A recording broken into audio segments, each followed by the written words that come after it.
sedikit berkaitan dengan pondok pesantren Langitan ini. Setelah selesai peperangan di Diponegoro, setelah selesai peperangan di Diponegoro kira-kira 1825 sampai 1830, seseorang yang bernama Muhammad Nur, Kiai Muhammad Nur, yang berasal dari Tuyuhan, Lasem, zurriyah daripada Sayyid Muhammad Abdurrahman Sambu, datang dengan anak-anaknya 9 dan istrinya hijrah ke daerah Pelangwetan, Langitan, Budak Tuban.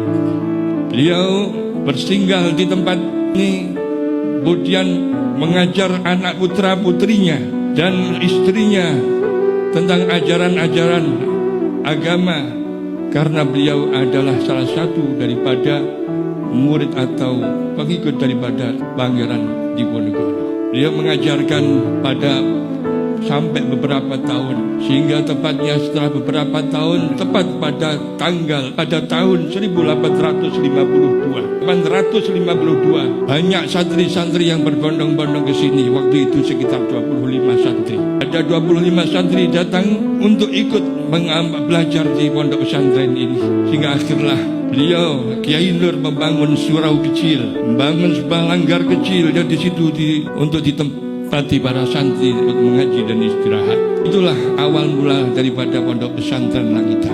Kemudian beliau mengasuh santri-santri dan putra-putranya, setiap hari mengajar dan ta'lim. Hanya khusus hari Jumat, satu hari dalam seminggu beliau keluar ke kampung untuk dakwah kepada masyarakat. Dan segitulah aktivitasnya sampai 18 tahun. Sampai pada waktu 1892 beliau dipanggil oleh Allah Subhanahu wa Ta'ala. Kemudian diteruskan oleh putranya yang kedua yang bernama Ahmad Soleh. Kiai Ahmad Soleh lah inilah yang meneruskan perjuangan daripada ayahandanya, sehingga beliau setelah mendapatkan pendidikan orang tuanya sendiri, Kiai Muhammad Nur, beliau sempat belajar di pondok-pondok di Indonesia dan di luar Indonesia. Kalau di Indonesia yang terkenal adalah di kepengasuhan Kiai Abdul Qahar Sidosermo, dan belajar di luar Indonesia yaitu di hadapan beliau Syekh Zaini Dahlan. Inilah perjalanan ta'lim beliau, kemudian pulang dan meneruskan perjuangan ayahandanya sebelum wafat ayahandanya. Setelah itu meneruskan perjuangannya, dan selama hampir 25 tahun beliau mengabdikan pondok pesantren ini. Dan dalam era beliau inilah dikenal banyak ulama-ulama yang terkenal datang ke sini, diantaranya tercatat beliau Syekhana Khalil Bangkalan, Syekhina Hashim Ash'ari, Syekhina Wahab Hasbullah, Syekhina As'ad Syamsul Arifin, dan Kiai Siddiq, dan banyak lagi yang lainnya. Pada saat beliau mengasuh pondok pesantren, selama 25 tahun beliau meninggalkan pondok pesantren ini dan dilanjutkan oleh putra menantu beliau yaitu Kiai Khazin. Yang putranya adalah perempuan.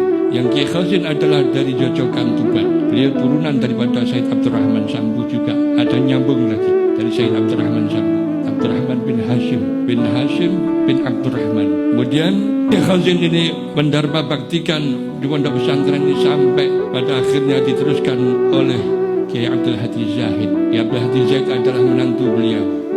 Beliau asalnya adalah dari Kedumring dan salah satu termasuk zuriyah daripada Joko Tingkis, Sultan Hadiwijaya. Kemudian itulah perjalanan, kemudian diteruskan oleh Kiai Abdul Hadi Zahid. Dalam perkembangan Kiai Abdul Hadi Zahid inilah pondok pesantren ini mengalami perkembangan yang pesat. Di sinilah pondok ini mendirikan pendidikan klasikal, pondok klasikal, mendirikan madrasah, yaitu dengan pendidikan sistem klasikal sekarang ini. Kemudian di dalam era beliau ini banyak kegiatan-kegiatan, bahsul masail, kemudian jam'iyatul mubalighin, dakwah dan lain sebagainya. Ini pada era beliau, dan pada akhirnya dilanjutkan oleh beliau berdua, Syekhina Ahmad Marzuki wa Sayyidil Walid Abdullah Faqih. Dan alhamdulillah sampai sekarang inilah kita semuanya masih mendapatkan curahan barokah mereka semua. Amin ya rabbal alamin. Inilah sekilas daripada perjalanan pondok pesantren Langitan.